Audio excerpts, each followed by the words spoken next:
Good morning. Delighted to be here. My name is Martin Smedley. I'm the co-founder of Act for Africa and the chief exec, and I'm delighted to be speaking with Lily Newman today, who's also one of our founders. It's a privilege to be able to speak to you about a subject which is so close to my heart. That's the continent and the people and women of Africa. But I'd like you to hold on to one thought as well at the beginning, as to how you can make, together we can make charities like Act for Africa go out of business. Preparing this talk actually caused me to reflect back a bit on how I had the audacity to think that I could make a significant difference in the world through a tiny charity, Act for Africa, and how we'd ever have the necessary resources to do it successfully. About 40 years ago, I went out to work in sub-Saharan Africa. I was very naive, but I fell in love with the continent. I loved the freedom, the sense of boundless adventure. I loved the sun on my back, but I also, for the first time in my life, encountered extreme poverty. Countries so short of foreign currency that petrol was rationed. Grocery stores empty, save bizarrely for packets of Marie biscuits stacked on the shelves. Potholes filled full with water, and they were big enough to put a truck in. But it was there I met my late wife, Kathy, and she was working there. And we came back to the UK and we raised a family. But for both of us, Africa had a special place in our hearts. And so 17 years later, Kathy made an exploratory trip to Uganda, and we set up the charity Act for Africa with a few friends like Lily. So, what has gone well and what has not gone so well? What have I learned? And what do we hope for the future? In other words, what would I like to see on my final scorecard, if you like? Well, over 1.6 million beneficiaries have been through our programs. 70,000 people have received testing for HIV. We've put 1,200 women through small-scale enterprises, which have been set up by women and girls through our HEAL program, which is Health, Empowerment and Livelihoods for Women. And we've provided employment for a team of amazing staff, African staff. And in 2017, we opened our first purpose-built women's community centre and kindergarten for 90 disadvantaged children in eastern Uganda. But of course, charity isn't like business. I don't have sales and profits figures to show you. There's no share price to report. But there are numbers that we watch closely that kind of guide us, and we look at our goals. But we share those goals with other organisations because we're all in this together. And I think it might be helpful if we turn to Bill and Melinda Gates for some help in this regard, because they have all the profits from the Microsoft Foundation at their disposal, and they publish an annual scorecard. They've got concrete data which shows that extreme poverty has been cut in half globally in the last 25 years, which is amazing. That's a big accomplishment. Shockingly, most people don't actually know that, I think. But we also live in an age which I'd call the Daily Mail syndrome, where charity begins at home, we can't fund the NHS properly, all this aid going to foreign countries, and corruption's endemic. And then the challenging question comes back, why are we giving so much of our GDP to overseas aid every year? But I kind of believe that we should be doing that despite corruption, and we should just hold on to the idea of why aid budgets exist. The reason they exist actually is because there is desperate poverty and inequality in the world, and women and girls are at the sharp end of this effect. Now, I'm sure everybody here today is aware of the plight of women and girls in the world, and I think Elaine Storkey really put that picture really clearly for us. And the issue of sexual harassment is all over the news as well.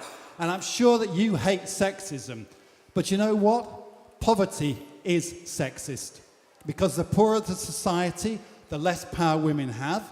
Men decide if a woman is allowed to go outside, allowed to talk to other women, allowed to earn income. Men decide if it's acceptable to strike a woman. And sadly, the male dominance in the poorest societies, as we've seen from Elaine as well, is absolutely mind-blowing. It's crippling because it limits women's power. It keeps everyone poor. But the good news is that as society becomes better off, a woman's position in society generally improves.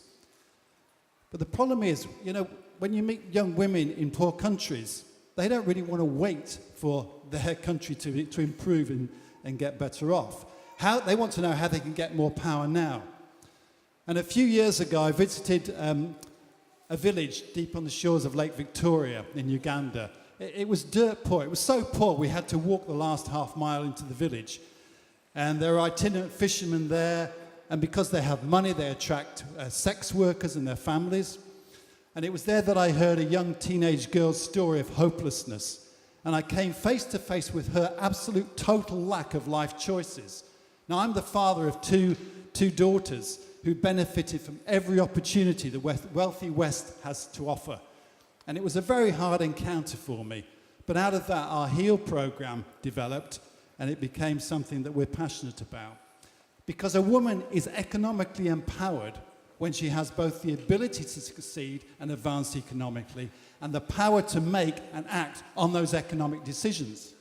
To succeed and advance economically, women need the skills, they need resources to be able to compete in the markets. And they also need fair and equal access to economic institutions. To have the power and agency to benefit from the economic activities, women need to be able to make and act on decisions. And they also need to be able to control the resources and the profits. Now, interestingly, research has shown that through collective mobilization, women become more aware of their rights. It increases their feelings of self-worth. They can discuss strategies to navigate areas of their lives that are unfair and oppressive. And by organizing and developing a collective voice, women can influence the power holders. They can create change within their households, and they can also create change at a national level. Let's hear what Melinda Gates has to say about this, because she's got a few words on this. She says, I've seen over and over again that social change comes when people start talking to each other. And that is the magic of women's groups. If you go out into a village, and I can guarantee this is what I've observed as well, you will find rarely that men's groups don't share information. What you'll find there is a big man of the village. You'll find key aides to the big man and people who work for the key aides. And that's a hierarchy that stifles conversation. It keeps people from talking about what matters. But women's groups, they don't get caught up in that. So they are much better at spreading information and driving change. And I absolutely agree with Melinda's observation on this. And over a period of 3 years, we managed to get 3,000 women involved in self-help cooperative groups. The groups come together, they start to take small loans, they share health practices, and after things get started, the great thing is that women can take it in the direction that they want to go in. And that's what empowerment is. And when women have the same opportunities as men, their families and the whole society starts to thrive. And obviously, gender equity unleashes women's potential, but it also unleashes men's potential. It frees men to work as a partner with women, so they get the benefits of the women's intelligence, her toughness and creativity, instead of wasting their energy trying to suppress those gifts. So these HEAL programs that we've done, we train local women as community mentors. They share their knowledge on sexual and reproductive health rights. They facilitate discussions about gender equity issues that face the women. They meet regularly each month, and they enable them to start to put together small savings. And our staff assist them with advice on how they can do that, with record keeping, a bit of financial literacy help, and they explain all about that. And then gradually what we do is we top up some of these savings groups by giving out livestock such as goats. And we're also currently working at Manchester Metropolitan University actually on a mental health program for disadvantaged women in these groups as well, because they have a lot of mental health problems. So I hope you agree so far. We're doing pretty well, but I think we could do better, to be honest. I'm also seeking out the next challenge. And suppose we decide we just don't want to keep business going as usual. And what about the future? Well, the glimpse of the future that I want to end with before I hand over to Lily is the most magical number that I know. It's 0. It's the number that we're all striving towards every day. The Bill and Melinda Gates Foundations of this world and Tiny Act for Africa. It's 0 preventable deaths. It's 0 malaria, 0 HIV infections, 0 TB, 0 malnutrition, 0 difference between the health of a poor child and every other child. 0 women and girls without a voice. It's moving towards 0. That's perhaps the biggest challenge between philanthropy and business. Because in the private sector, the goal is to stay in business. But actually, in my case, nothing would make me happier than going out of business because we've achieved all those goals. Thank you, Martin. We've run out of time, and I know that Carl's going to throw me off in 2 seconds, so I've got a few minutes. Okay, that's fantastic. I do want to tell you just a couple of quick personal stories, if that's okay. If you look at that beautiful baby, if we look at little Moses here with his mum Margaret, I just encourage you to think, if you were sat there holding him, wouldn't you just want him to give him the biggest planting smack on those beautiful cheeks? We have some really difficult stories that I just want to have a quick run through, if that's okay.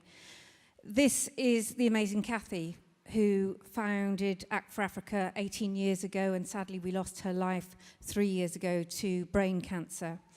But it was holding the hand of a dying man with his desperate wife by his side, that dying man dying of HIV, crouched in a mud hut on a urine-soaked mattress, that Kathy decided she wanted to do something completely different. She knew that there was a hole in her life, and it was an Act for Africa HIV prevention, women empowerment hole that she found. Now, we're a little bit naive to start off with, because we thought what we could do with so many communities affected by HIV, it is the cancer of sub-Saharan Africa. Everybody has lost somebody to HIV. We thought it was all about education. And we thought the mountain that we had to climb was that we could stand at the top of a cliff and try and catch those or fall, or we could go to the top of the cliff and teach them not to jump. So we thought it was all about how do we keep healthy people healthy. But we were so naive, we actually discovered we were just at the foothills with AIDS. That it was sexual exploitation, lack of education, disempowerment, and abuse that was rife. And this was the mountain that very soon we chose to climb. And it was through stories of the beautiful Margaret, who I sat with for 2 hours as she queued at one of Act for Africa's VCT, voluntary counselling and testing clinics, to get tested, that really made me think. She discovered that she was HIV positive, and this little 2-year-old boy soon discovered that he would be an orphan, as his father tested positive too. Because men are allowed to have relationships with as many people as they want, and the women have absolutely no choice about their sexuality and about how their bodies are used. If your husband wants to take another bride, he takes another bride. Actually, if you die of HIV and you're a man, the parents believe that they own you, so they can either throw you out on the street with your children or actually give you to a younger brother to propagate HIV. HIV is absolutely rife, and it is spreading so much quicker amongst women because of the way that they are treated. Men see women as a chattel, a second-hand car to be bought for a bride price and done with what they want to. And they suffer so badly. We see girls as young as 11 sold into marriage to 50 or 60-year-old men. We see witch doctors in Uganda, Tanzania, Malawi, where we're present, actually teaching, if you've got Slim's disease, if you have AIDS, you need to have sex with a very young child and they will cleanse you. We have met 2-year-olds in hospices that have been the victim of this. And in this picture here, I am holding the hand of Christine. And Christine is an amazing mother. She was a mother of 11. And we connected so much, although we didn't have the same language. And I also haven't buried 6 of my daughters to HIV. It would have been so easy for Kathy to have walked away from Africa. So easy to go, this is too big a challenge. If you think about it, there are 14 million AIDS orphans across sub-Saharan Africa at the moment. How many of you are parents? Put your hands up if you're a parent. Could you possibly imagine every single child standing at the school gates across the whole of the United Kingdom this week without a single parent or carer arriving to pick them up, because every single parent, every single mother is dead? That is how big the problem is. If we look at Africa and the issues that we face there, the corruption, the sanitation, the education, the health, the infrastructure, the poverty, if Africa is to have a chance, it's got to grow better ethical leaders, and it's got to grow better women leaders that are recognized in that position across the communities, and that is exactly what we do. This is Prosy. Prosy is 15 years old. She lost both of her parents to AIDS, and she lives, and a brother, and she lives in the most basic accommodation with an impoverished aunt and 5 siblings and cousins. After she walks home from school, she finds it hard to study in the dark and in cramped conditions. But most Prosys of this world would normally have been sold for a bride price when they lose their parents. Prosy, through Act for Africa's Grow a Girl scheme, can get into school. She has a uniform. She has sanitation so that actually 1 week out of every 4, it doesn't stop her from going to periods because from going to school because we cover all of her cost and her needs. And she also is a leader in her school. She teaches programs of empowerment to other girls in her program, teaching them about sexual exploitation and sexual safety, teaching them about leadership and what have we got to do to change our own futures, because Prosy will now become one of our leaders. And we have worked so hard to make sure that thousands and thousands of women, through our health, empowerment and livelihood, our HEAL programs, our Grow a Girl programs, our Give a Girl a Goat programs, that we give them the foundations of leadership skills so that they are no longer exploited. And women are now being recognized across Uganda, Malawi and Kenya and Tanzania as actually the future of Africa and not the problem of Africa. We have trained 9,000 women in leadership and business training. We've set up 3,000 businesses. What I just want to share with you, one last quick quote. I really want you to think about what can you do to give a girl a future? Because as Malala said, when the whole world is silent, even one voice becomes powerful. What can we do to make sure that every woman and every child, that we can live that fantasy of changing lives and step into the unknown to ensure that they are able to break free from their shackles of violence, abuse, and sexual discrimination? They may not have a voice, but I want every single one of us to think, what have we got to do today? One simple thing to shout loud for them. My friend Kathy, who we lost 3 years ago, used to say, I'm only a school teacher, but only a school teacher has impacted the lives of over 1.6 million young girls and women across Uganda, Tanzania, Malawi, and Kenya. What could you do if you really felt that you wanted to make a difference? Thank you.